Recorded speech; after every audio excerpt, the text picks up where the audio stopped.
Attila the Hun, the Scourge of God standing before an unseen audience. His presence is commanding, a figure forged in the fires of Conquest and Carnage.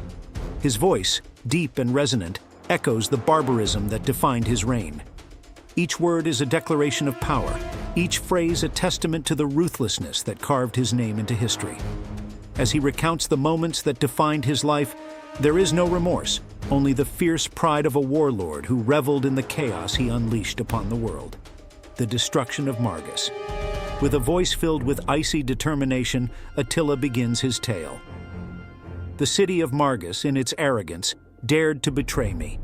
They broke the treaty, killing my envoys, and thought they could escape my wrath. But I, Attila, do not forgive treachery. I crossed the Danube with my warriors, and we laid waste to the city. The walls of Margus crumbled beneath our siege, and the streets ran red with the blood of its defenders. I gave no quarter. Men, women, and children were slaughtered without mercy. The city was razed to the ground, its ashes a testament to the fate of those who defy me. The plundering of Aquileia. His eyes gleam with a savage joy as he recounts the destruction of this ancient city. Aquileia, a jewel of the Roman Empire, thought its defenses could withstand the might of the Huns. But I brought them to their knees. We laid siege to the city, battering its walls until they crumbled before our might. When we breached the gates, I unleashed my warriors upon the city, and we tore it apart. Aquileia was plundered of all its wealth, its treasures taken as spoils of war. But I was not satisfied with mere riches. I wanted to erase the city from existence.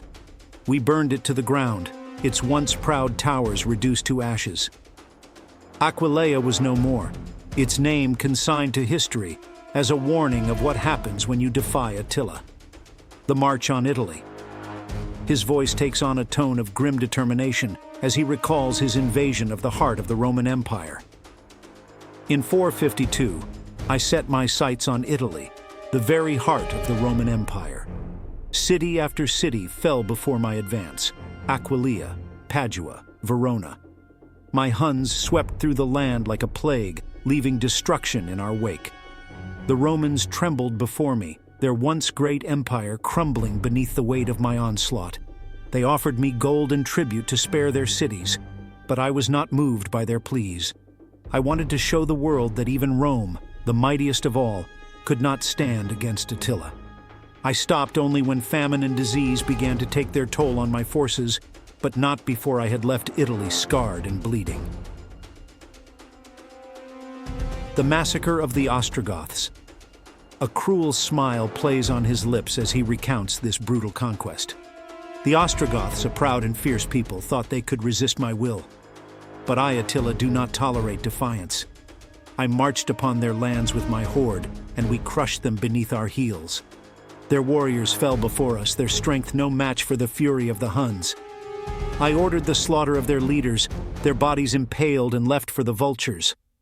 The survivors were enslaved, their spirit broken, their land now mine. The Ostrogoths learned the hard way that to stand against Attila is to invite annihilation. The slaughter at the Battle of Utus. With a grim expression, he recalls the merciless slaughter that followed this battle. In 447, the Romans thought they could defeat me at the Battle of Utus. They were fools. My warriors met them with unmatched ferocity, cutting through their ranks like a scythe through wheat. The battle was a massacre, a one-sided slaughter that left the Roman forces decimated. Those who survived the battle were shown no mercy. They were hunted down and killed without hesitation. The fields of Utus were littered with the bodies of the fallen, a testament to the futility of resisting Attila. The Romans learned that day that there is no escape from my wrath. As Attila concludes his recounting, a palpable tension fills the air. His words, spoken without remorse, reveal the mind of a warlord who reveled in conquest and bloodshed. To him, these acts were not merely expressions of cruelty, but demonstrations of his unparalleled power. A power that left cities in ruins, empires trembling, and a world forever scarred by his relentless pursuit of domination. In his eyes, he was not just a ruler, but the very embodiment of destruction, a force of nature that no man could stand against.